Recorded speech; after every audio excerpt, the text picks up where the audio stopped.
I did not have sexual relations with that woman. Yes or no? Did you ever take banned substances to enhance your cycling performance? Yes. I had no prior knowledge of the planned assault on Nancy Kerrigan. I am deeply sorry for my irresponsible and selfish behavior I engaged in. Hello, everybody. It's Oops the Podcast. This is our 4th week of operation. I'm joined by my lovely co-host, as always, Giulio Gallerati. So goddamn good to be here, man. Yes, we are having a great time. We have a wonderful guest on the show today who will be joining us in just a moment. Corinne Fisher from Guys We Fucked, an incredibly massive podcast, very influential, and we're excited to have her. But first, Giulio and I are going to kick it for a little bit. How many times have you said I love you? A bunch. Like to over... Oh, like and didn't mean it? No. Let's say to how many people, how many women have you told I love you to? And where you were like, afterwards, you're like, I was wrong. Never immediately. No. I mean, there's definitely been times where like I got too excited in the moment and then later was like, oh boy. Been there, my friend. Been there many times. What have I got myself into? So then you kind of try to like reason with the emotions. You're like, all right, this was clearly a huge mistake. I shouldn't have said that. Do you walk it back? Do you tell them you weren't telling the truth? So no. And I think I can only think of one time where that happened. And I think neither of us meant it. I think I was like overzealous, and I think she was kind of like, "Oh wow, this is fun." Like, I guess me too. And then I kind of like felt bad, and I was trying to reason with it and trying to convince myself that it was true. And then it kind of slowly just kind of evaporated. Wow, that's a very logical way to go about love. You tried to reason with it. Love is not reasonable. It's instinct and heart based. It's true. You can't temper the whims of the heart. I've told probably 40 girls I love them. 40? 40? Well, a lot in high school. That was a big love time for me. Right. I was really shooting a lot of love arrows. You were loving it. I was loving it like McDonald's. I was telling girls in McDonald's that I loved them. You were Ronald McDonald. I was the fucking, Ronald McDonald, big red-headed goon. My you yellow are pants, Ronald McDonald. Telling girls I love them. You're literally wearing yellow pants right now. I'm wearing my bird dogs. I love Fuck these yeah. shorts, man. They're Fucking great. love them. I was rocking them all week, actually. Here's how you know we actually love these shorts. We wear them when we don't have to. They didn't tell us we had to wear them for the episode. I'm still wearing them. Hey, we'll get into that bird dog stuff later. Yeah, telling a girl you love her too soon is a big mistake. It can be. That's a big oops. I agree. Because I do a bit about it in my stand-up, but it's like you can't put that toothpaste back in the tube. You remember it. And once you said it, once you've broken the love you seal, you have to keep saying it. There's no like first I love you and then 3 months later the next one. Right. Once you said it, got to keep saying it, or else she thinks something is really wrong. Right. That's a weird conversation. I noticed you haven't been saying you love me anymore after you say it. Or do you ever do this? This is a really immature thing to do, to be like, I'm going to say it once and I'm not going to say it again.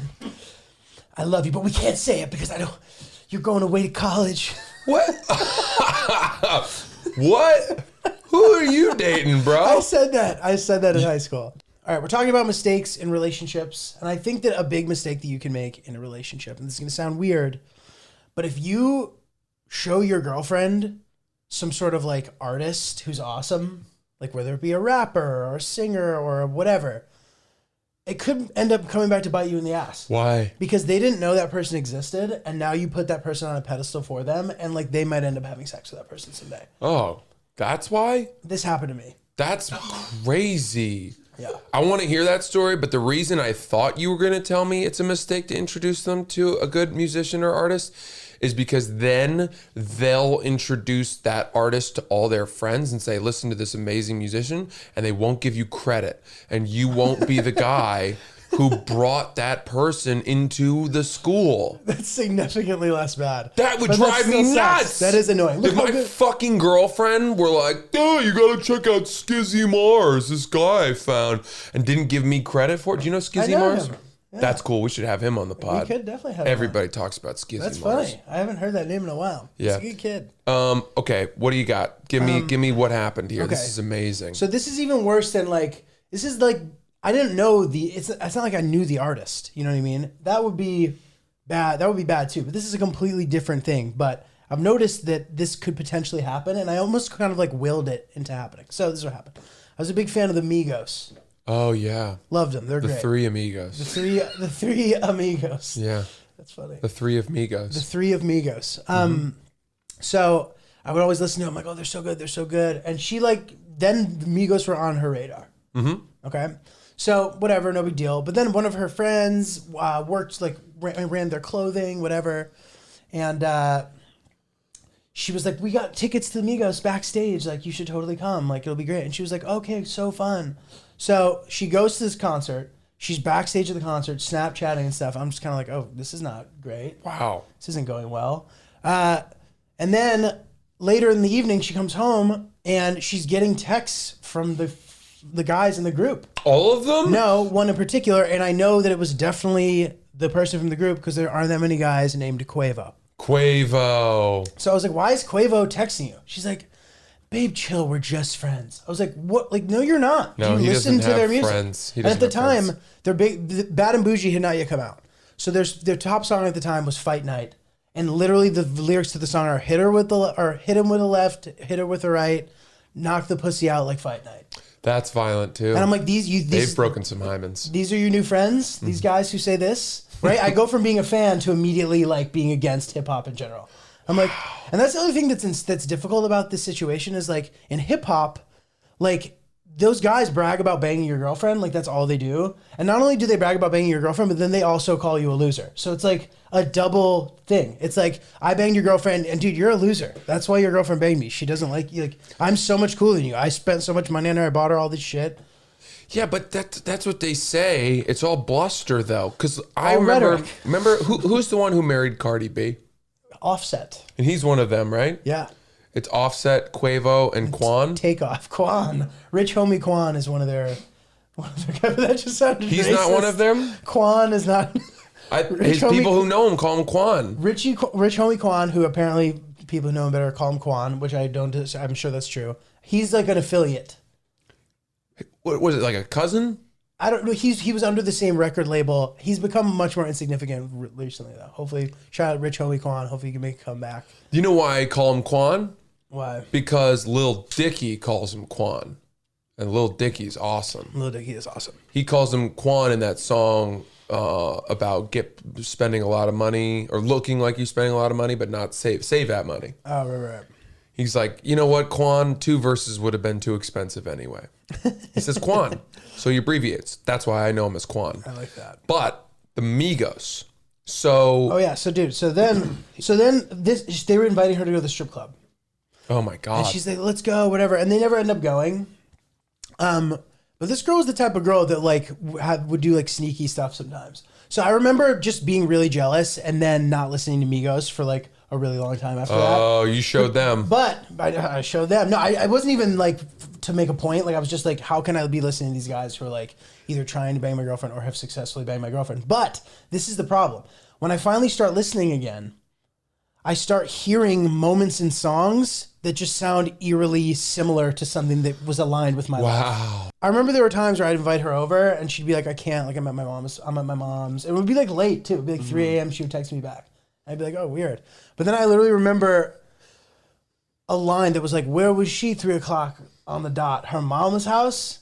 That's a goddamn lie. I was like, fuck, dude. Like, this Dude. is sounding too eerily similar to my life. That's crazy. That's like when you say, you know, when people say like, if you want to find something and you go looking for it, you will find it. Yes, 100%. That's what that That's is. exactly what that is. But still, it was terrible. And I was like, I can't listen to this for a while. I thought when you said you were hearing Migos rap lyrics that sounded eerily similar to you, that it was going to be like, met this girl backstage at one of our shows. I knew immediately she was one of our hoes. Said her boyfriend didn't fill her with desire. All he ever wanted was to start fires. Plays tennis, hits a nice backhand. His name is Giulio, but he's half a man.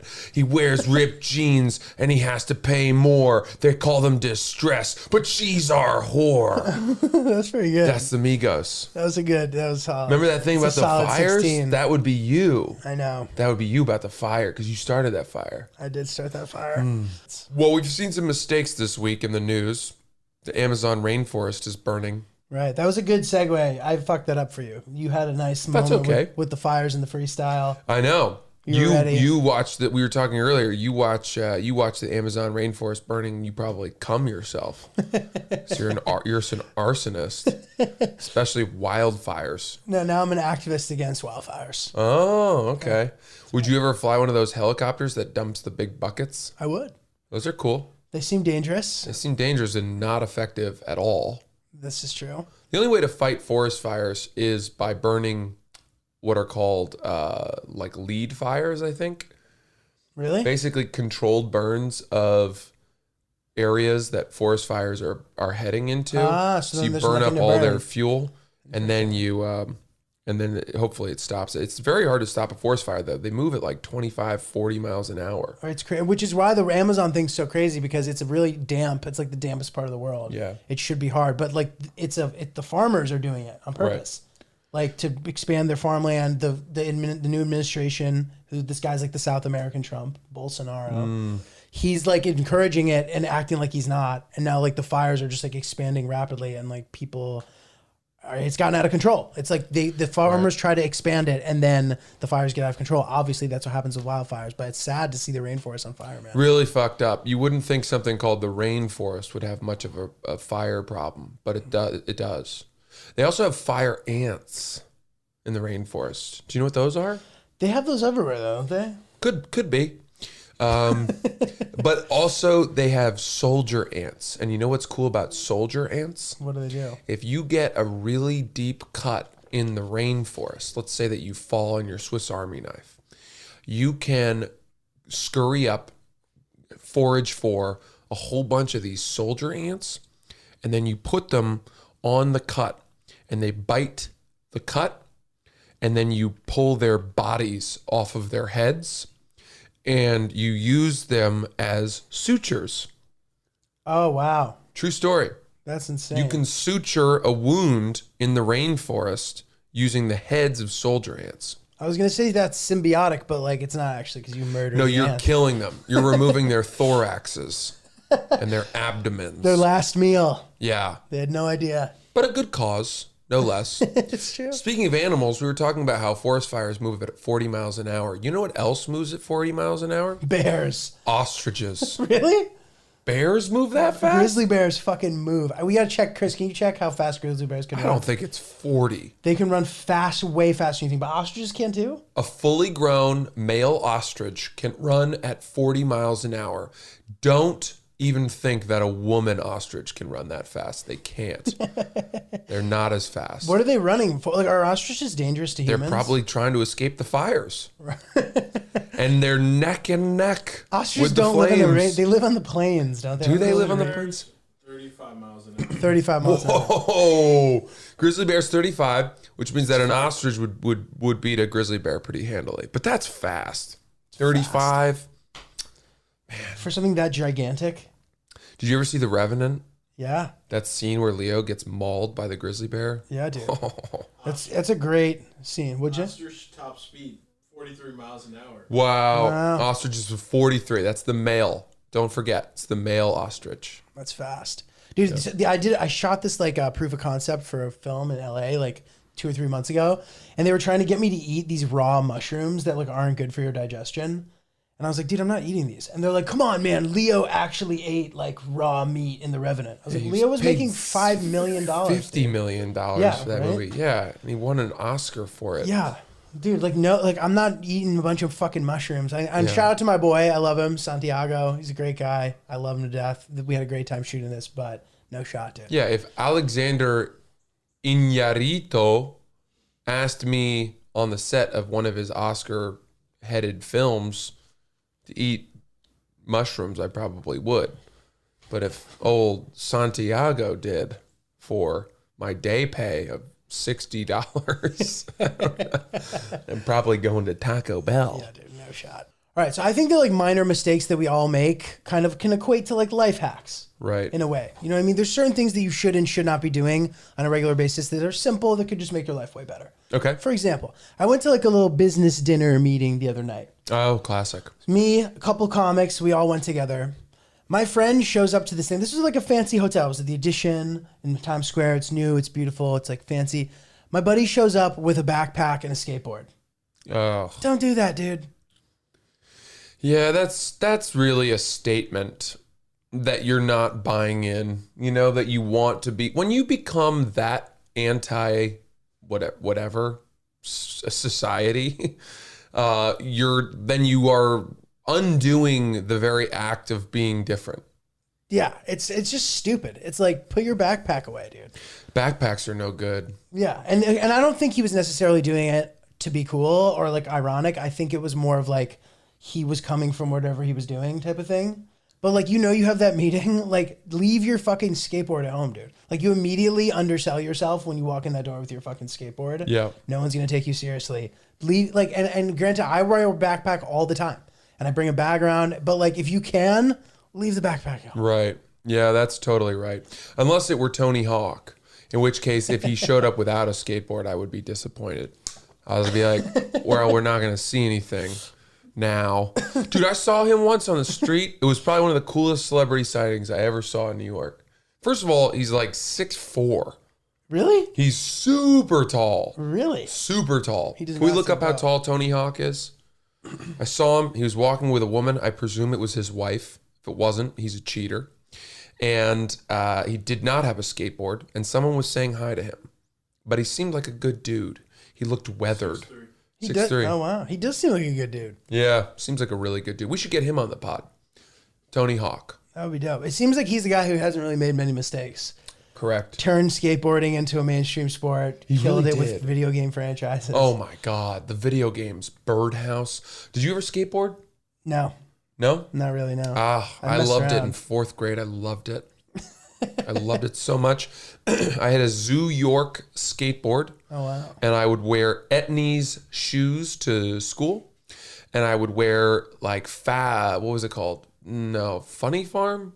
Fat No. Farm. Fat Farm With was a PH. Yeah, then I did move into my urban side. I did move into that. I bought some urban Echo phase. jeans and I liked those so much. Then I went and got Anichi. I got an Anichi shirt. Is it Anichi or is it NYC? I believe Anichi. I don't know that. ENYCE. Anichi. That's what I always thought it was. I don't know that for a fact. That was before like Google. Yeah. You couldn't figure that out. And also South Pole.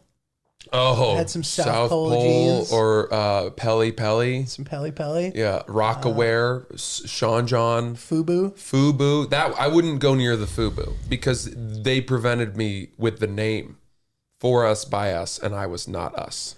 I've lived around not enough us for me to have a problem wearing FUBU. I had a FUBU t-shirt. No one gave me a problem. Oh, you think that just because you lived around us? I did not live around us.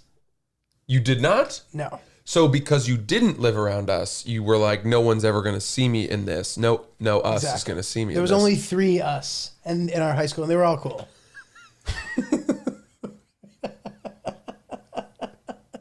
Us? What a way to talk about black people. Anyone listening at that point was probably like, am I getting this right? Are they talking about black people? Well, they made that movie, Us. They did? Did you like that movie? I didn't see it. I heard it. It was pretty good. I heard it's controversial to say that it's better than Get Out. That's wrong. Nobody. I've never heard anybody say that. Yeah. I don't think it was even close to Get Out. But I thought it was a solid movie. It was scary. It was much scarier than Get Out. But Get Out was like brilliant. Yeah, It was so complicated and simple at the same time, if that makes sense. Like, I didn't watch it and think, like, what the fuck is going on? Totally. I watched it and was like, wow, what a twist. What a twist. I didn't see that coming, but I understand what's happening. Yeah, I liked it a lot too. It was great. And that whole thing was cool too, to see Jordan Peele, who I just associated with being a sketch comedy guy, Yeah. get to completely reinvent himself like that. What a cool 2019 situation. Yeah, that was a great year. It's inspiring too. It's like we can wear multiple hats We can. as people who create stuff, which is awesome, you know? Yeah. Giulio, I got to introduce you to somebody. Okay. Sometimes I DM with this 13-year-old kid named Noah. Where's he from? He is from, I'm not really sure. I don't really care. I've never asked him that, but sometimes he'll just like send me pictures of him going to play hockey. Okay. Like that. Here he is. He's a hockey fan with Young a sign. bro. 97, number 97. I came 1,600 miles to see you play. He's probably rounding with that number. He also wrote "Hi Mom" on the bottom of his sign. He's cute kid, good looking dude. 13 years old, I think. Anyway, he and I DM all the time. All the time. Let me just read you some of the DMs that we've shared. He goes, "Francis, how long are you in Chicago for?" And I said, "I just got back to NYC, exclamation point." He goes, "Nice. Do you ever miss Maine?" I say, "Yeah, man, all the time. But I get home a good amount." He goes, "That's nice. I don't really get to go back to Arizona. I kind of miss it, but I love the snow." And that was just like one of our exchanges. Pretty sweet, right? On the surface. Yeah. He was really into our radio show. He would call in sometimes. Oh, God. And so one day he sent me this. "I'm taking a lift to school and I lost my AirPod case. So they're dead. So I can't talk. So can you answer my question? It's this. Why are the Cleveland Browns so bad this year?" I said, "Oh, sorry, man. I missed this." He goes, "It's fine. Good show today." I said, "Thanks." And then there's another one I want to read to you. Okay. He goes, "Sorry I haven't called in for a while. I have been busy with hockey tournaments. I get a slight break tomorrow, then back on the grind." Nice. I was like, "Cool. I'm not on, but I'm going to be gone tomorrow, but whatever. That's great. Call in." Then the day I got fired, he goes, "Francis, are you okay? You got fired. And I just wanted to make sure everything is going smoothly with you." And then he sent me a screenshot of like the news briefing of me being fired, as if I didn't know.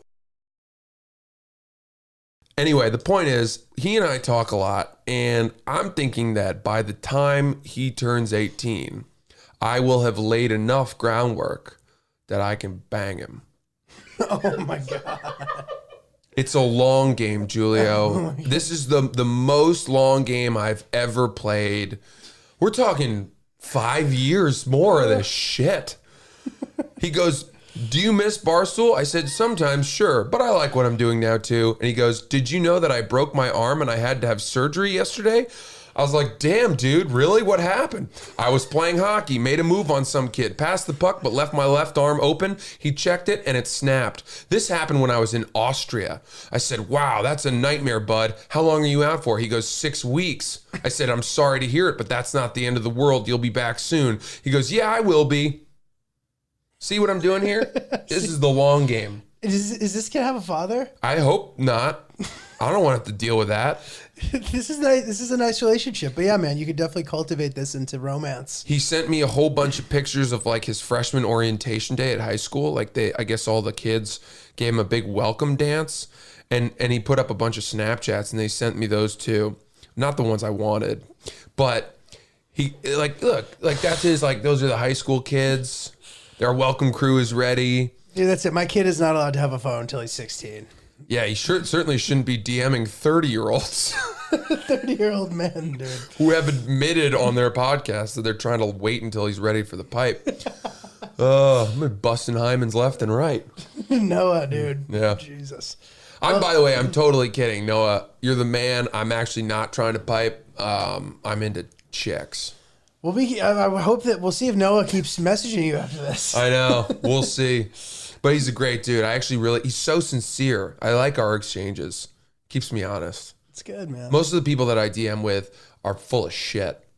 You know? Nothing like in what way? Yeah, girls will be like, "Hey, what's up?" And then I look at their account and they have 0 followers. Oh. And they're like from Russia or Click something. this link. Yeah. And I'm like, you're not a 13-year-old boy. Here's how ridiculous of a person I am.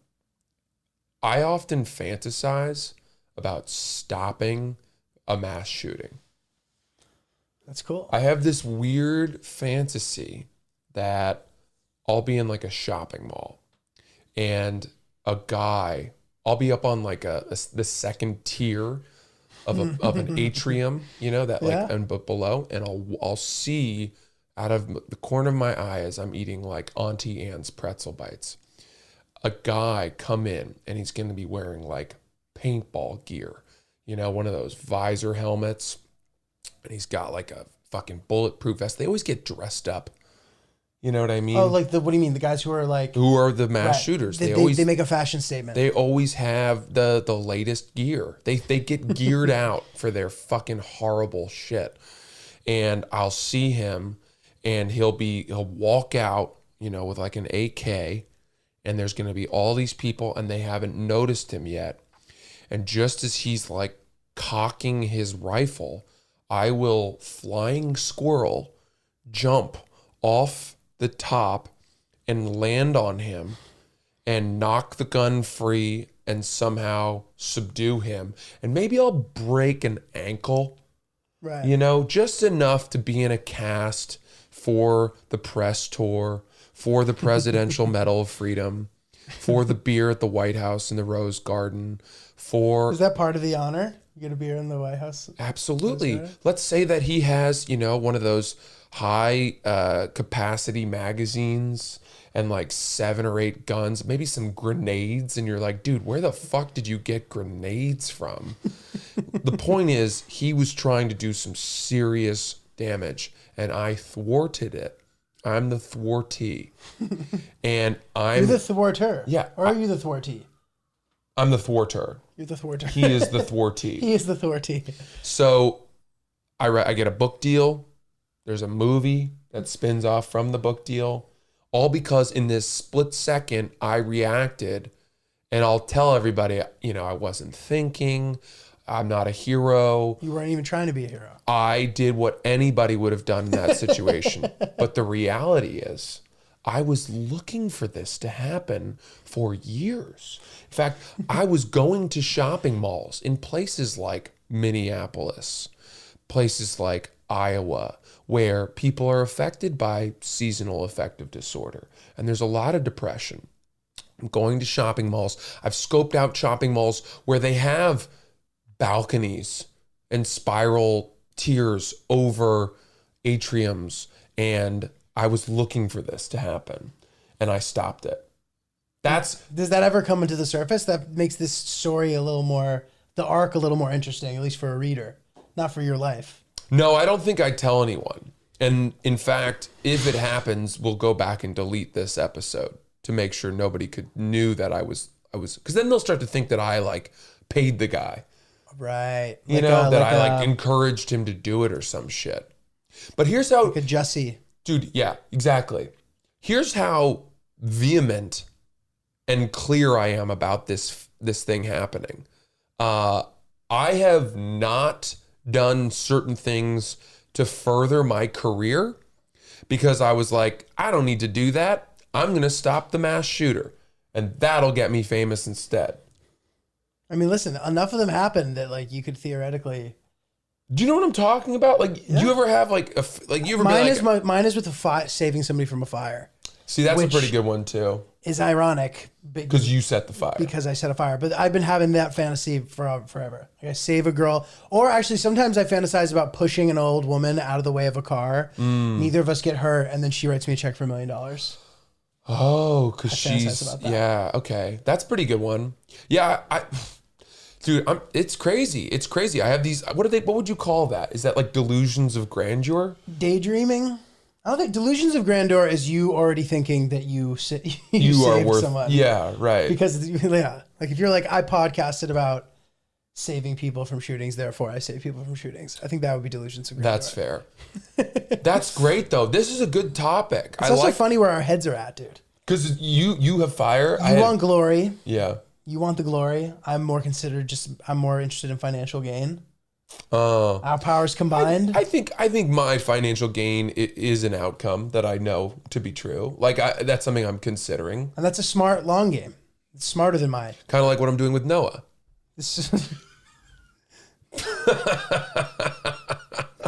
Straight to the camera. Straight into the camera. Well, but hold on though. This is fascinating because right, you just see it as a direct check from the old lady. That's how I see it. And then you're like, that's all I want? That's all I need? Yeah, and I should be thinking bigger picture. Like, I want the Presidential Medal of Freedom. Right.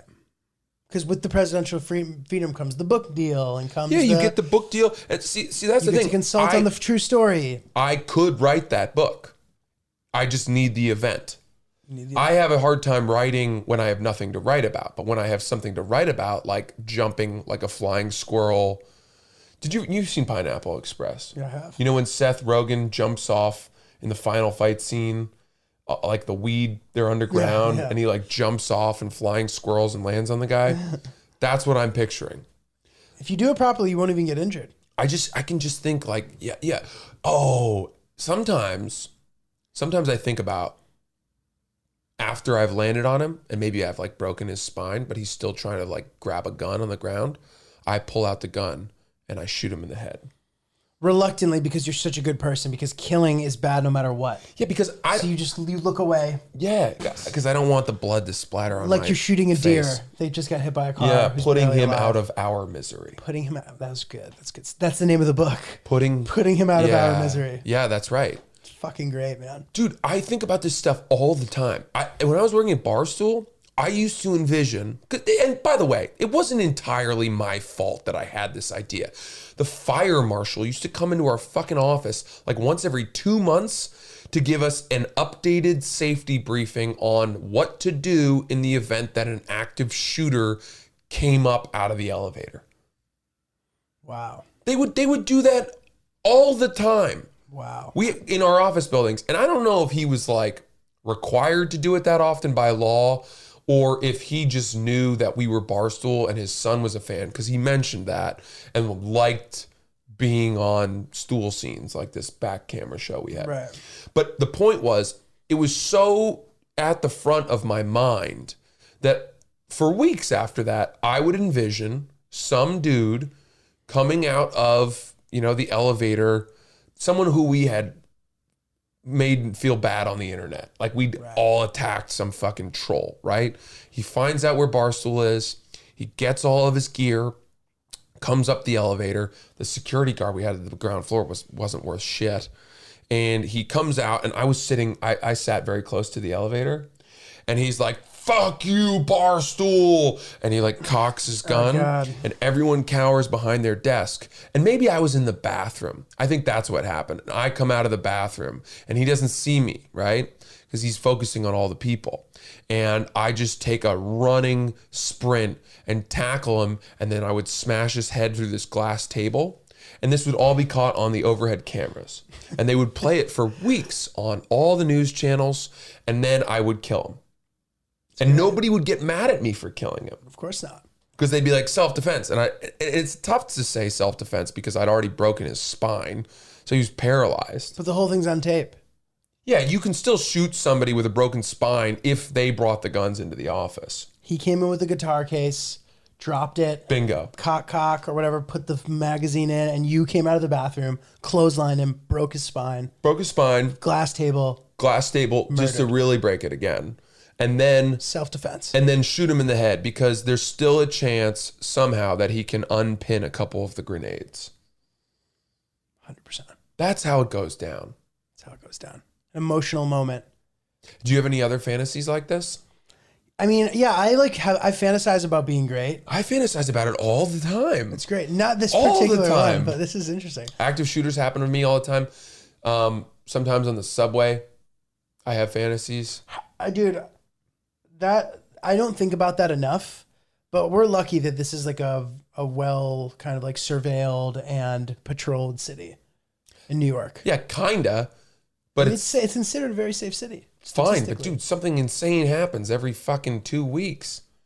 You remember the ISIS attack where the guy drove the truck down the running path on the West Side Highway? I do remember that. Dude, I bike down that path almost every fucking day. Really? I ran it yesterday. I bike that way when I go to my golf course.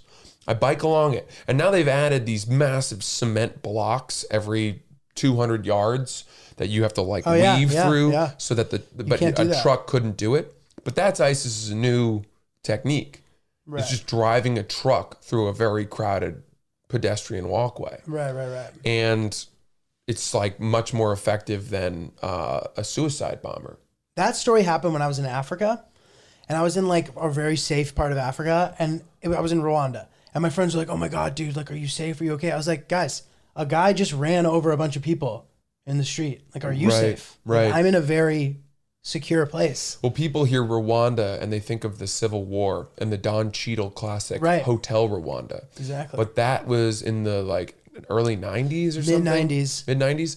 And they've since really developed that country. I heard it's the second most developed country in Africa now. Oh, interesting. Yeah, they've been doing a ton of construction, and like it's a very nice place. You know what they have there that I really want to do? What? Bucket list item?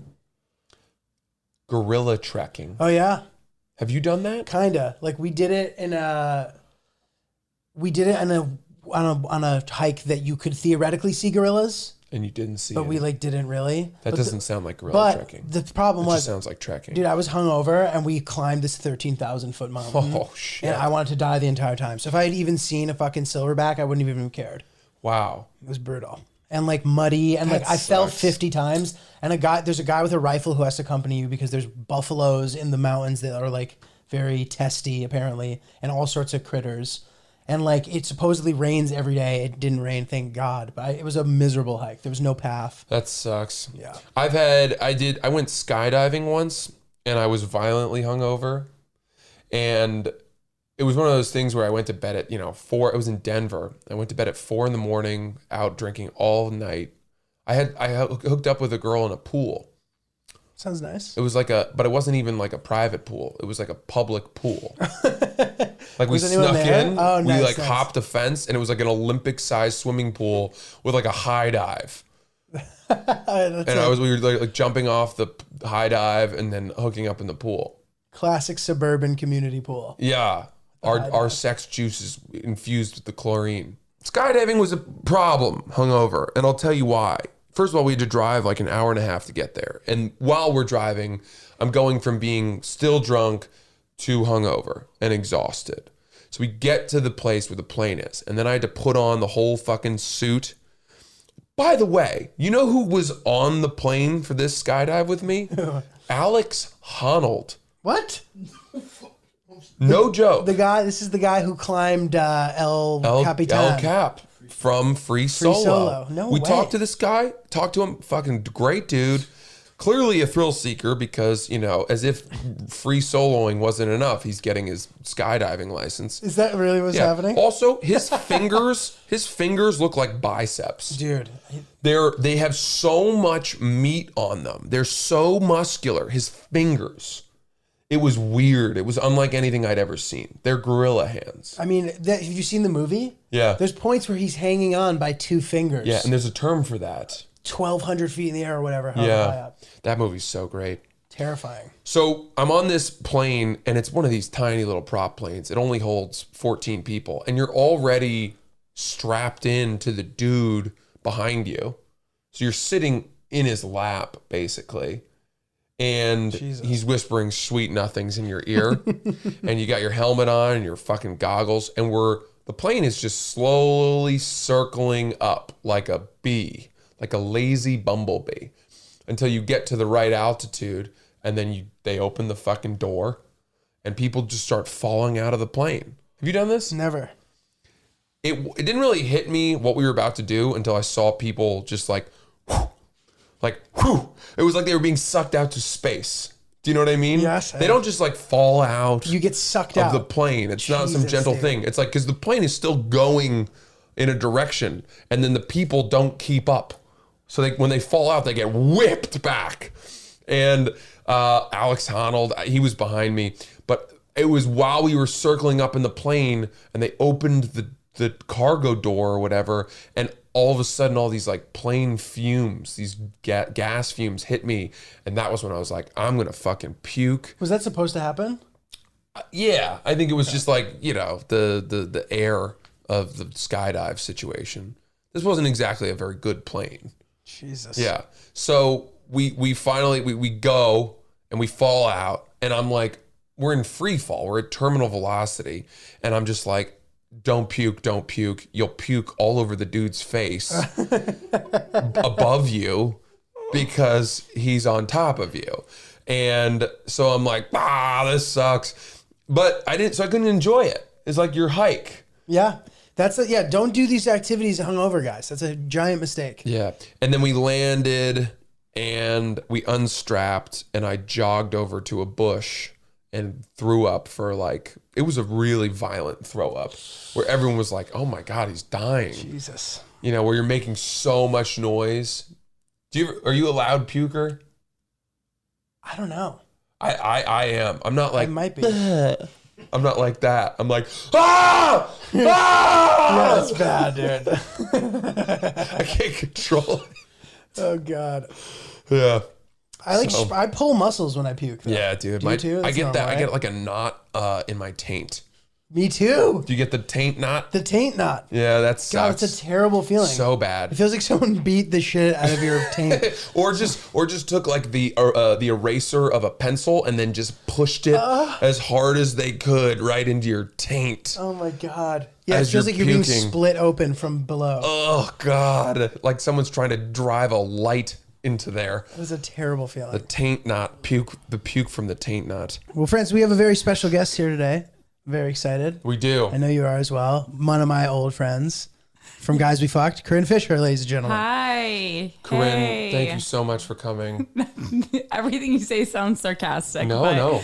You're welcome. This is great. Yes. You are one half of Guys We Fucked, which is, in my mind, kind of like the most pioneering podcast Wow. of almost podcasting. Oh, I thought you were like of 2013. Dude, I No. agree though, man. And I've said stuff like this to you before too. I think so. It really is. It like started a whole trend. There are innovators and then there are imitators, and you innovated. Wow. This You, is my great. friend, are. It's true. Yeah. You are. Oh, was this compliment hour? Thank you. Yeah. By the way, when I said that, I pointed at Corinne for emphasis. I but like that. People say that pointing is rude. I don't mind. But if you're delivering a compliment with Yeah. a point, You give I a think soft point too.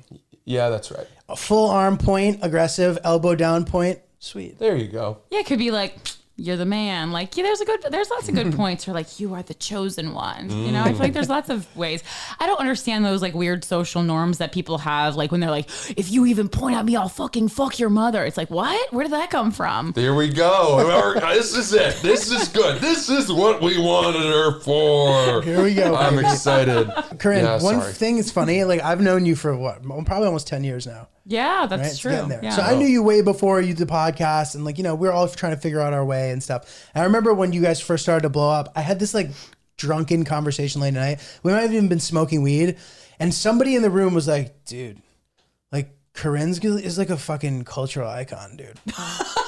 That sounds like Danny Palmer, that dude. voice that you just did. No, Danny would be like, dude, Corinne's a fucking cultural icon, dude. It's crazy. It's really cool, dude. It is really cool. I think a lot of people who start podcasts would say that you were probably an inspiration. And I definitely, that was true for us. I was like, my God, look at what some of these amazing people I know have done, and you know how much money they've made. And I don't think People always think they know how much money I have, but no one knows. well, I don't mean No like I one knew. knows. I just know that you've been able to make a living Yeah, from I'm a podcasting. professional full-time comedian podcaster. Yeah. And I think that was when I, was like, okay, hopefully You were someday. like, cha-ching. Yeah, it'll get there. I don't presume that we will ever make as much as you do, but Well, I mean, you're in a very nice, even though it is a rental, it's a very nice rental right now. the apartment. The old apartment. The apartment. old abode. The I told old him, apartment. I told him you looked like a serial killer when I walked in, but I was like, no, like a nice one, like American Psycho serial killer. Someone that people keep going to see because Right. they're like, he might kill me, but at least I'll be comfortable. Yeah. Karen, I think it's nice that you've been able to make a show that like, or a podcast, whatever you want to call it. Like, is saying show weird? No. Okay, so you've been able to make a thing that is funny that also makes people feel good about themselves. Yeah, I think mean, it's a that's double-edged nice. sword. It's a dangerous place for me because it's like it's unfortunate because when you even try to do a little something nice or positive as a comedian, you open yourself up to more problems. But that's something I only realized later, because we kind of just followed the natural course of the podcast, which was like people were asking us for advice. People seemed to be really in the dark about their bodies, their lives, their self-confidence, their relationships. So it's like we just wanted to respond, because why wouldn't you if someone is asking you for help? But then they put you on a pedestal, and like you can't make, you know, a child sex joke, which I like to do both. I like to do charity sometimes, and I like to also make child sex jokes. We've been doing it all day. Yeah, we have. There's Shout out this Noah. 13-year-old kid, Noah, that I DM with a lot. He's a hockey player. And I'm playing the long game with him, because I know it's like 5 years before legally I can actually fuck him. So Please isolate this clip and just put that on and at Barstool. yeah, well, I don't work there anymore. No, we know. Just I'm reminding them why. That was my game plan there. We all know, Francis. We all know you don't work at Barstool. You've made it quite clear in your stand-up, your talking, That's all social I've got media. now, Yeah, is talking about how I used to work there. I'm one of them. we all know. Yeah. So this is great. You should see this kid though. He's gonna look great in 5 years. He's developing. He needs time. He's a little short for my taste, but Well, you're tall. yeah, and I'll top him. So He's about to hit his growth spurt. Don't worry. yeah. Space spurt, get me going. Corinne, you mentioned something, you allude to something with what you just said, which is that you cultivate this incredible fan base of people who expect a certain thing. But as you said, it's a double-edged sword, because then they might get mad when you don't do the thing that they want you to do. Oh, they often get mad when I am not the person they want to be, or the feminist. That's a big problem. Like when you're not the feminist or the liberal they believe you to be, AKA had any of your own thoughts. People get very upset. And it's so hard to maintain that incredible link to your fan base while also being true to the comedy that you believe in and whatnot. I've seen this happen with Amy Schumer. I remember when Kurt Metzger came out, and he was a writer on her show. This is this guy that, you know, very well-known comedian, and he made some comments about, was it Weinstein or the Me Too movement? Yeah, it was something to do with the Me Too movement. What hasn't been, though, in the past 2 years. Yeah. And he spoke out in a way that was definitely against the line of, you know, of feminism. And Amy had a difficult situation because she I think she was very fond of Kurt. Yeah. He was an employee of hers as a writer on her show. He's a very talented writer. Very funny guy, yeah. And she came out and said, you know, I don't condone this. It kind of breaks my heart, whatever it was. I wondered in that moment, is Amy feeling that she has to say these things because she knows her fan base will be furious if she doesn't, or does she actually believe what she's saying? And I'm not trying to call into question her sincerity, but have you faced things like that? For myself, usually I'm usually the one who's getting myself in trouble as opposed to, you know, other people. I don't really have any employees. I think I have an assistant / associate producer, but I don't think Emily is doing anything other than taking some fun selfies on Instagram. So she's okay. She's not problematic. She's a millennial. Got it. Like, and we, you know, Christine and I are millennials, but we're, as Eliza would say, elder millennials. Yeah. And she's a young millennial. So I think it's good to have a millennial around, because sometimes I'll be like, I'll just turn and be like, is that problematic? Like, you know, because we're seeing the world in different ways. And my cousins, younger cousins who I definitely love, like they go to, like, you know, one of them goes to Emerson, and I can tell, like, if we were the same age, I would just probably not get along with her, but I love her, you know, from a family. So I think it's good. I just keep an eye on her Facebook page and see what she's doing. And I was like, oh, I hope she doesn't Google me, because she's not going to like me. And it was just unfortunate because, you know, in a family way, she likes me a lot. Right. That is amazing to me, that even within what we call our generations, you know, millennials versus Gen Z, all that stuff, that there is still a big discrepancy or spread of mentality, progressiveness, even within our own, you know, categories. Yeah.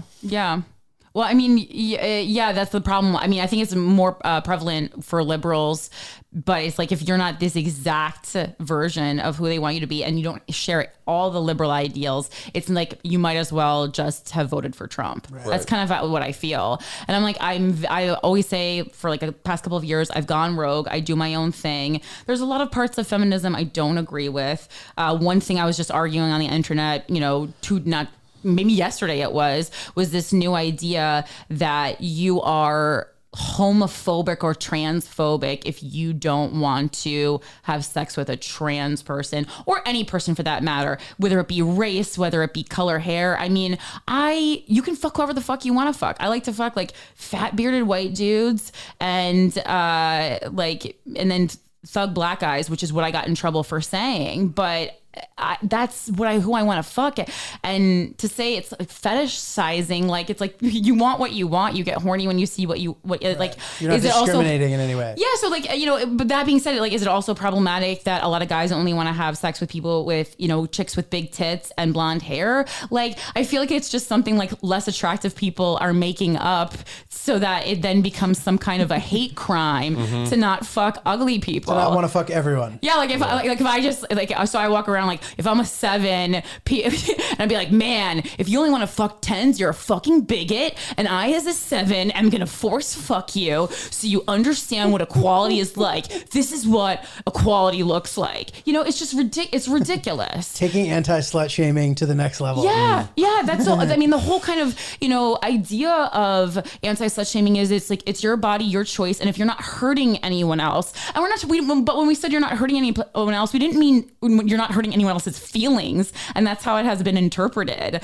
Like if I don't want to fuck you, I don't want to fuck you, and I don't need to have a reason. The reason could be because I don't like the way you said the word hello. Like it does. I've had the craziest reasons. I didn't fuck a guy once because on Mother's Day he posted a picture where he had his arms wrapped around his mother in a weird way, and I was like, that's an alarm. And then I don't need to explain myself. No. The mom complex thing is weird though. Yeah, I try to only I always said when I was a little girl I had this dream of marrying an atheist orphan because I think if your parents are dead, we're just gonna get along much better. Yeah. My girlfriend's dad died the year before we met. Stop bragging. It was so lucky because I don't have to deal with that.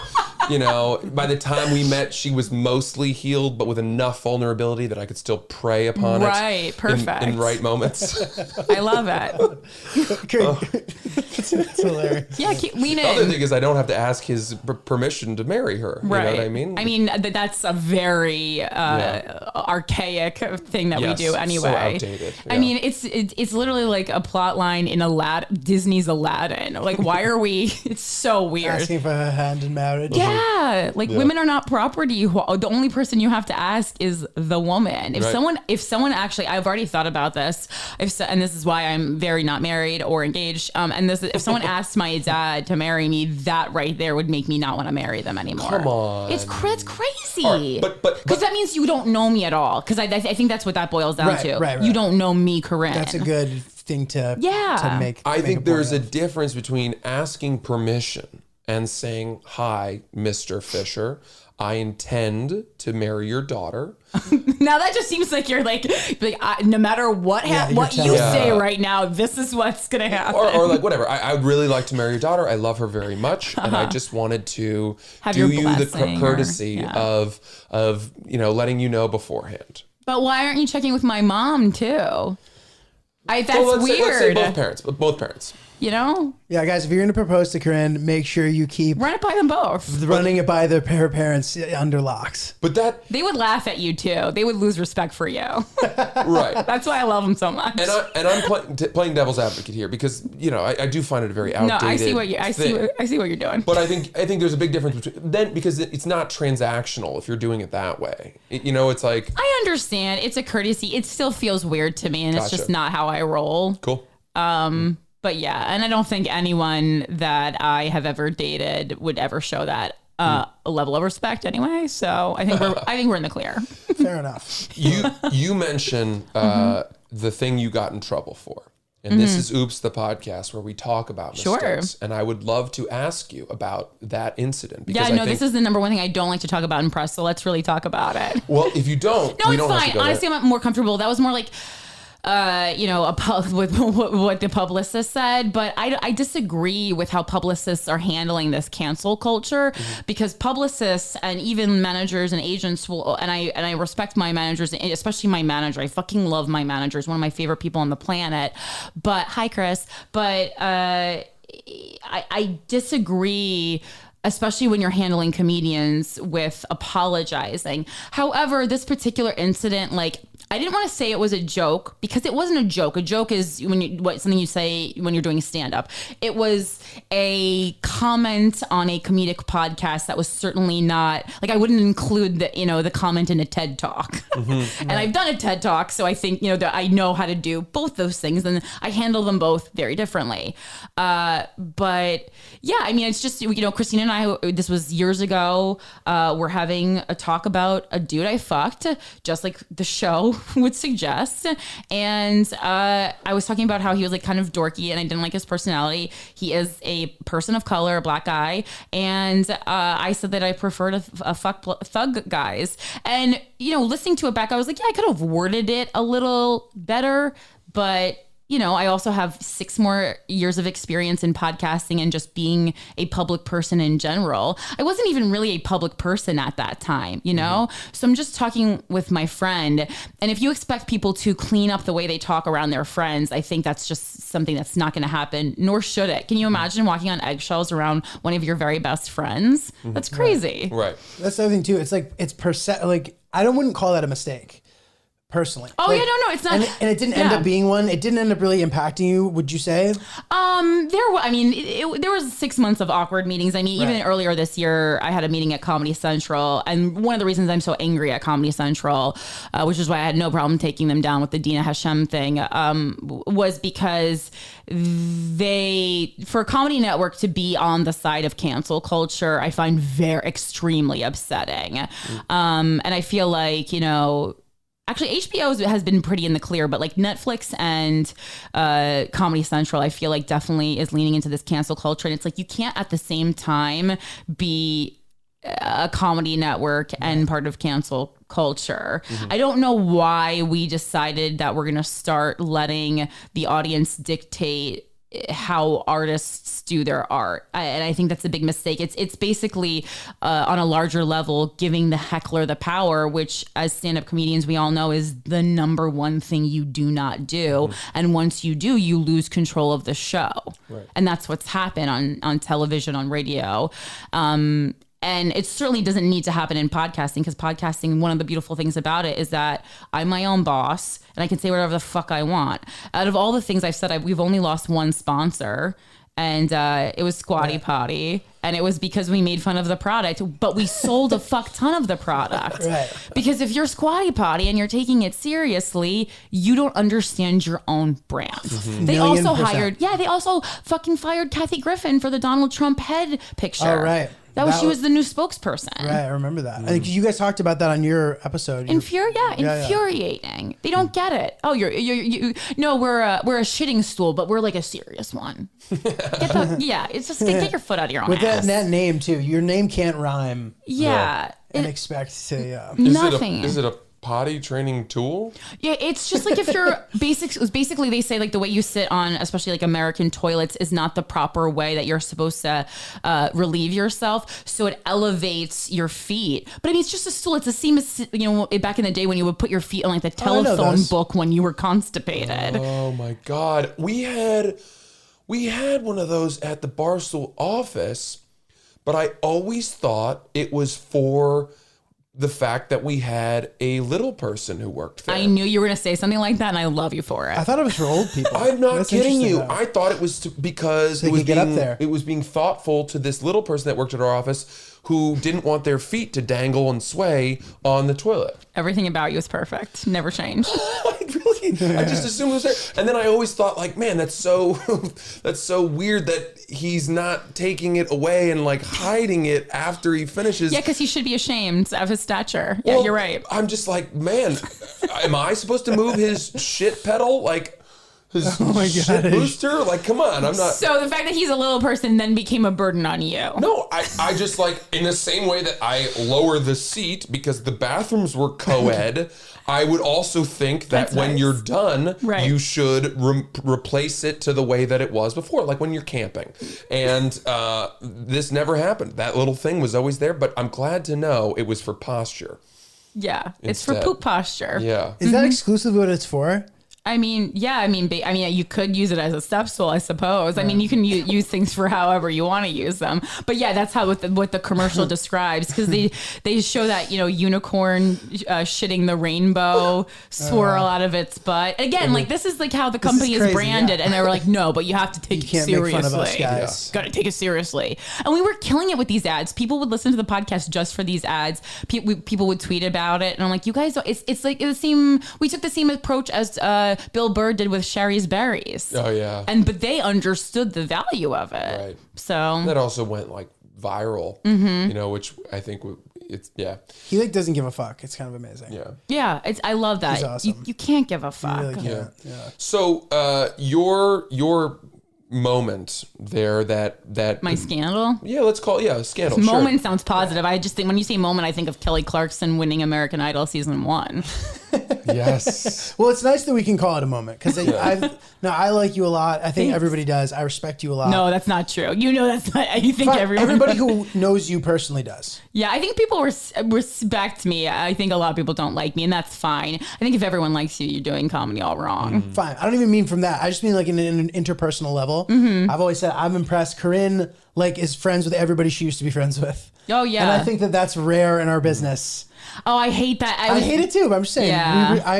I acknowledge that about you, and I think it's great. Thanks. So Yeah. it's nice that it's just a moment and that it's not a thing that has a lasting legacy because it shouldn't have. You know what I Yeah. mean? So Have you run into people of color who bring that up and are still offended by it? I got one or two messages from people, not stand-up comedians, different. I got one from an improv comedian, but of course, who thought it was about them, and I go, it wasn't about you, but nice, thanks, nice try. It was about Mike Brown. I'm very open about that. Mike knows. Mike came on and talked about it. Mike and I are super good friends still, and it was actually nice because the couple days after it happened, I remember being at New York Comedy Club, and Derek Gaines and Monroe Martin came up to me, and they were both just like, hey, don't worry about it. Like, do not worry about anything that's going on. We love you. And I thought that was like such a nice, simple gesture, and it meant a lot. There's a couple, but Ricky Velez nice. also was really cool about it. And Louis G. Gomez really surprisingly did a whole like a 30-minute segment on it on Real Ass you guys Podcast. used to have beef too, right? Oh, we had it. Even at that time, we still had a beef. We hadn't reconciled at that time. That was right before we did, and I had heard that he was talking about it, and of course I didn't listen to what it was, and I just got agitated because I was like, you're not helping. I ran into him and I was like, you're not helping. Like, why are you doing this? Like, as a fellow comic, like, why are you talking about it? When you talk about it, it just gives it more heat. And he was like, did you listen to it? And I was like, no. And I was like, I don't want to listen to it and get more pissed. And he's like, just listen to it. And I went home and listened to it and watched it. And I wrote him a note, and I was like, thank you so much for doing that. Because I thought it was eloquent, and it was unnecessary. He didn't need to do that. And I was really moved by it. So like a gesture like that kind of will flip my whole opinion on a person. Right. And it's things like that like when I get sad, I think like, it's okay. Like there's still people who have your back. And I think ultimately probably why Louis and I hated each other so much was because we're kind of very similar, but just like I'm the him of the left leaning him, and he's not even that right leaning, but like a little on the the skanks edge. Right. And so that was we were able to reconcile after that. But that's Louis J. Gomez from Legion of Skanks.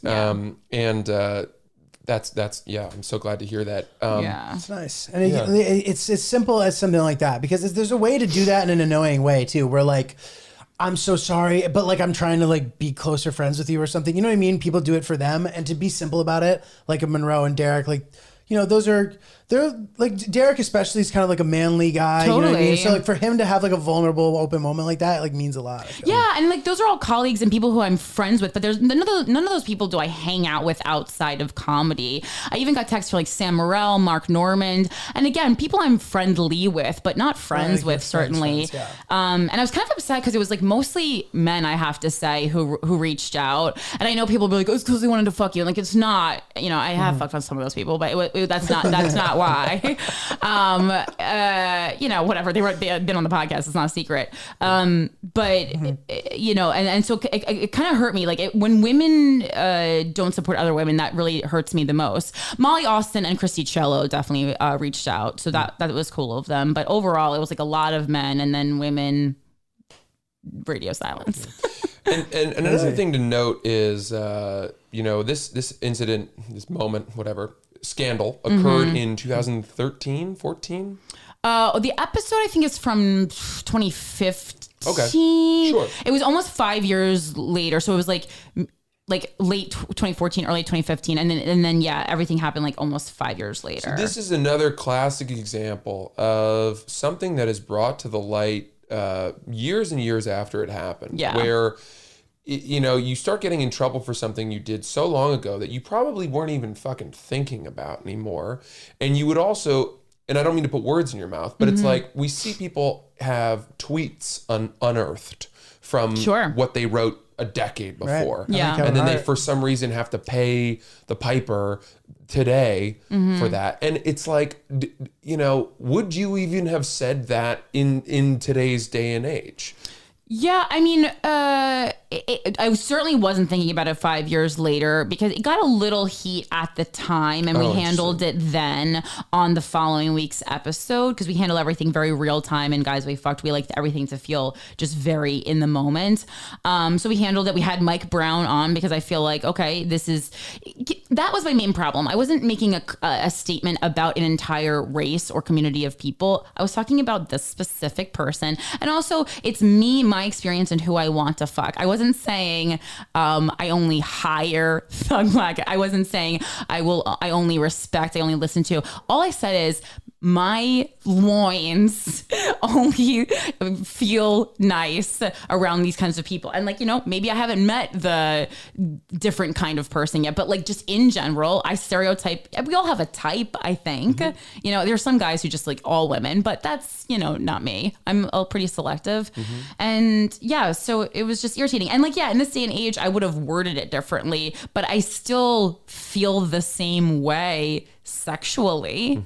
Yeah, that has not changed, and you shouldn't have to apologize. And I don't. So it's the wording because even I have my other podcast is about Justin Bieber, and I went back and watched, ironically enough, the roast of Justin Bieber, and there's a lot of people of color on that roast. And if you listen to the jokes, especially Natasha Leggero, kind of known for great cutting jokes, and that was from around the same time period as the quote problematic episode came out. And that episode is filled with racial jokes that absolutely would not be airing on on a roast on Comedy Central today. So it's culture changes. Yeah. And then you go back and you watch the beginning of, Eddie Murphy's special. How has he never has gotten 10 minutes that? on faggot. That's how he opens it. He has 10 minutes. He opens with 10 minutes of, and it's not just and to me, that's a lot more hate fueled. I mean, he's actually being right. I don't like faggots. Yeah. And when he says faggot, he means and he says gay a faggot, people. A faggot. Yeah. Yeah. Yeah. So, because I was, I just like to do my homework and watch any special that I haven't seen in a long time or rewatch things. And I put that on and I was like, I had to turn it off just because I was like, well, I just don't think this is funny. Right. But on top of it, it's holy shit. It almost makes you think back to blackface and minstrel shows. And you're like, well, how could they possibly have thought that's funny? That is so offensive, right? And yet, in the moment, in the time, that was the language of the hour. Yeah. That was the sense of humor. That was what pop culture was like in that time. Yeah, comedy does go stale, and I think that's important to remember. It's just like we wouldn't sit down today and read a newspaper from 1966 and be like, this is factual. Right. We used to think cigarettes were okay. The things change. You learn more by having conversations and open conversations, and that's the problem. Like, I just cannot walk on eggshells, and I don't think it's good for society. So whether you're dealing with humor or you're dealing with serious topics, you need to be able to ask that, like, quote, dumb or quote, racist or homophobic, or I certainly get a ton of anti-Semitic questions. And I never, when people ask me that question, like, I literally had someone ask me, why are Jews cheap? But they didn't say it with venom in their voice. And so I really didn't mind. And I explained to them why I think, what that is based on, off a culture of just like really using every last thing and not being wasteful. And then that can be interpreted as cheap. Right. And also, we do love money. Have you two done in your lives a tweet purge? Have you gone back into your Twitter history and searched for keywords? I haven't searched. I read a Washington Post article. There's a service. Yeah, I've done it. I use it too. Yeah, that just deletes. You should, because they said you shouldn't have really more than a year's worth of tweets up at any given time. So I have it automatically set to delete. Yeah, I have 3 months. Wow. I don't have that, but I did go back with some kind of keyword search, and I typed in like 50 words, and looked through all of them. And I was pleased to see that I didn't really have anything. I think I deleted a couple, but I was just being super careful. Right. But I do think that's a very good idea for anyone who has aspirations to be a public figure, athlete, musician, whatever it may be, because you don't remember what you said 10 years ago in a fucking tweet. Yeah, and also out of context, I mean, I had things with, words in them that like were quotes from other people, but they're still going to come up. And I mean, they're in quotation marks, but like I also had this Twitter account since before I was a comedian. I just had it when I was just a person existing. Right. And so you're looking at things differently. You're approaching things differently. When you're a less skilled comic, you're like, is that even a joke, or or are they just making a statement? Right. You grow, and comedy just grows in general. And just like you said, things like I was reading these old campaign posters from the 70s, like they're like the Richard Nixon campaign would be like, you can't lick a dick. You can't lick dick. Literally, and all things like that now, obviously today, we're like, ha ha ha, that's insane. What does that even mean? And I think we can look back the same way on offensive comedy. I think it means don't be gay. Like you can't like beat up Richard Nixon. No, I know. You can't I know lick him in a fight. Yeah. We also don't use the word lick like that anymore in modern, in this modern English. Right. Look back on that and laugh, and I think you can do the same thing looking back on like blackface is obviously insanely offensive, but it's also like hilarious that was okay then. Yeah. In a way. It's amazing. Someone was explaining this to me, and it might have been Charles McBee when we did that show. Okay. But there's a big difference between ignorance where you just don't know, right? And then hateful, intended, barbed ignorance where you know and you still feel hate towards something, right? So it's like, if I didn't know why blackface was offensive, and I was like, why is blackface offensive? It doesn't seem like that big of a deal. Like, that to me is not as bad as someone being like, yeah, I know the history of blackface and I still think it's fine. Fuck anyone who has a different opinion. Right. Do you know what I mean? Yeah. It's just like there's hate. Let's do the email. I was thinking that too. Yeah, we have an email. Oh, okay. I was like, have you gone through my old BlackBerry? Is this a Hillary Clinton? We have access to your inbox. Corinne, this is a Hillary segment. August 18th, 2016. Is it true? You used this service. All right, so we have people who email us about their mistakes or whatever, and this girl kind of seems a little conflicted about her thing. This one's heavy. She can't decide if it's a mistake or not, but it's called my threesome mistake story. When I was 16, I was hooking up with a kid from my tiny Northeastern Catholic school class of 45 people. Oh, wow. He had a girlfriend and I had low self-esteem, so it was pretty much a match made in heaven. First person I consistently slept with. We would hook up in an abandoned parking lot near Ruby Tuesdays before and after school. Ooh, I love their salad bar. I did whatever he wanted because I was afraid if I didn't, he would abandon me. My low self-esteem was a result of bullying and isolation and maybe some minor daddy issues. One day, he asked me to have a threesome with him and his friend. Somehow I found myself getting double penetrated in his friend's bedroom in my cheerleading uniform while my parents thought I was tutoring someone for finals. Sounds kind of hot, gotta be honest. I know, the That's devil's that's threesome. the cheer, whatever. The threesome was a big secret because of the having a girlfriend factor. I finally ended things with him about 4 months later. My self-esteem was self-correcting. I was no longer engaging in reckless sex. Since our class size was so small, it eventually came out that he had been cheating on his girlfriend. Immediately after, he told everyone about the threesome. Eventually, he got back to my little brother who went to a different school. Kids would constantly tease him for having a slutty sister. He texted my mom about it while we were on a college tour trip visiting UGA. He was driving and I saw the message pop up on her phone and my heart sank into my chest. I never felt so alienated in my life. I didn't feel welcome at my school or in my home. I felt like a pariah. I was valedictorian of our tiny class, soccer captain. In my parents' eyes, it was like I could do no wrong, and suddenly they no longer knew who I was.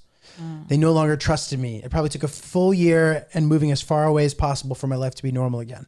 At school, no matter what I accomplished, it was always trumped by the fact that I had had a threesome. Even my next door neighbor knew I had a threesome. I had a threesome before its time. If this happened in college, the outcome would have been completely different. Sometimes I look back on my threesome and it feels like an accomplishment. Other times I look back and I feel like I'm staring into a graveyard. My relationship with sex has never been healthy. I learned that sex could be used as a bargaining chip for closeness. It completely destroyed my relationship with my brother for about 5 years. I understand why he didn't appreciate being harassed for my indiscretion. I will never forget the look on my dad's face as I explained to him that I soberly had a threesome on my own accord. It made me feel dirty and unworthy for a very long time. I'm not the person who did that. I'm not the person who did that anymore. That girl isn't me. But now when I go to my hometown, that's how I'm remembered. I'm the girl who had a threesome. My life is incredibly organized. I'm ambitious and successful, but at times so incredibly reckless and messy in my sex life. I don't know if I regret the threesome. Sometimes I tell the story and laugh. Other times I cry. I mean, my feedback is that town is lame. Yeah, if seriously. like years later they're still talking about the one girl, I'm like, guys, more people should have threesomes if you want to. I am not a fan of threesomes, but I mean the fact that that's what they're honing in on, I'm like, to me there's the cheating is way more of an issue than the threesome, and it's the boyfriend is the main problem, because it's like, yeah, and like if you know someone has a significant other, yeah, you shouldn't sleep with them, but it's always the person in the relationship who has the responsibility not to cheat, the primary responsibility not to cheat. We all have responsibility for our own, and we all have responsibility for what we want our own moral code to look like. And I always, try to encourage people not to cheat by being like, you just wouldn't want someone to do that to you. Imagine how you would feel. It's embarrassing. It makes you feel shitty. I think the embarrassment is the worst part of the cheating. But yeah, I mean, that's just like some twisted backwards society that she's living in. Yeah, crazy. I think there's truth to that. It's a small town. It's a story that people are definitely going to talk about. For me, 16, to be willingly double penetrated, I feel like that's young. Oh yeah, she definitely has some issues she needs to work out, but the town doesn't need to shame her. That's just something she needs to go to therapy on her own time for. Totally. And the fact that her brother and her parents, most of all, made her feel like she did something bad. Like terrible. This is the problem that is so common, especially with women, that we associate from such a young age as like as she mentioned, sex is a bargaining chip. Absolutely, still is, as an adult. So it's a bargaining chip, but then also it's something that you are a bad or dirty or a moral person if you engage in. Having a threesome and being double penetrated if you want to and if you feel good about yourself is absolutely fine. But yeah, if I was her parent, I would be more like concerned. Be like, are you okay? Why did you decide to do that? Do you feel okay? Was that a decision you made? Were you pressured into it? That kind of a question. Not like you're dirty. And also reassurance, being like, you're our daughter, we love you, you're great. Like, it's okay, you're experimenting, whatever. Like, granted, it sounds like she wasn't, maybe, like it was like a thing about a complex. But like, we love you, you're great, go be great. And the fact that it like undoes accomplishments like valedictorian. Yeah, it's crazy. And that town is fucked up. Like I remember I lived in a small town and it would always make me really sick to my stomach when I would hear adults talking about the teenage gossip, their kids gossip, talking about, oh, she's a this or she's a that. That was so insane to me. Yeah. Like this one girl started dating a quarterback from the other town and like the parents of the town were like really upset. Like, I can't believe she'd do that to him. Like, what? It's all deflection. It's all people, you know, their lives are either boring or not going in the direction that they wanted to. So they have to deflect and talk about something else. It reminds me of my high school experience. I have a RuPaul quote in my yearbook, and it said, I give them something in their tired, boring lives to talk about at the dinner table. And I live by that to this day. I mean, I feel it's still very me. And so I was me since I was, 14 years old, but just people are so fucking bored. I don't understand. I mean, I'm like moving into a new building now. There's this like guy who's not the super, but like has keys to the basement and like is lurking in the corner looking at what I'm doing. And I've already gotten in a fight with him. I don't even live in the building yet. I'm just like, it's like, he's like 65 years old. I'm like, truly, like, I almost feel bad for you. Like, do you want me to buy you therapy? Like, what is going on in your life that you care about some 33-year-old chick who's moving in to the building? Is he giving you a hard time? He's giving me a hard time. And like, that's not going to fly. I worked 16 years to buy this place and you are not going to take away my joy. It's not going to happen. I will would fist love fight to see you go off on him with that type of like, I earned this. Oh, How I'm going dare to. you? It's going to happen. I'll record it for you. Please World do. star. I would love to see that. Yeah, there are so little time in the day. There's so many books I want to read that I haven't had a chance to read. The fact that I would have time to look in someone else's, meddle in someone else's business is just blows my mind. Yeah. Like, do I stalk people I have crushes on? Absolutely. But I find that soothing. Different. It's a different category. It's positive. It's not venomous. Yes. Well, I think that just about does it for today. Corinne Fisher, thank you so much for coming on Oops the Podcast. Tell us where we can find you. I hope you have someone redoing a Britney Spears song for the theme song. We're hoping to have her on someday. Oh my God, I love it. You can find me at CorinneFisher.com. I'm on all social media at PhilanthropyGal. It is tongue in cheek. Don't worry about it. And I have two podcasts, Guys We Fucked, the anti-slut shaming podcast with Christina Hutchinson, exclusively on Luminary, and then Two Less Lonely Girls, which is a delightful short pop culture podcast that I do with Rosebud Baker. That's on all platforms, free, and we are currently putting together a group that will not trump, but be very close to the Spice Girls in greatness, called Me Also. Awesome. Giulio, what about you? Catch me at Not Julio. We're bringing back Fat Baby in the fall at the Stand. Yeah. It's kind of just going to be like a party format. We're going to start around 11 o'clock and then show will probably happen around 1 if it even happens. So it's going to be, it's really fun. How are you selling tickets to this? It's free. Maybe. Oh, because I was like, maybe there'll be a comedy show. Yeah, it's free. It's definitely going to be a great party, and we feel like we really captured the essence of the old Fat Baby as well. So definitely come check it out.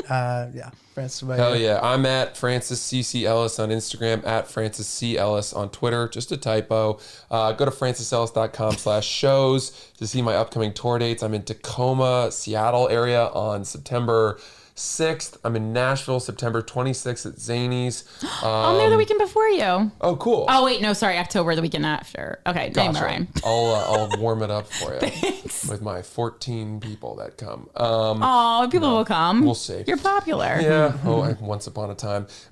We are thrilled that you are with us. Please like, share the podcast, send in your mistake emails to oopsthepodcast@gmail.com, and subscribe and share it. Thank you so much, guys. We'll see you next week. Thank you, everyone. Yay. Enjoy yourselves.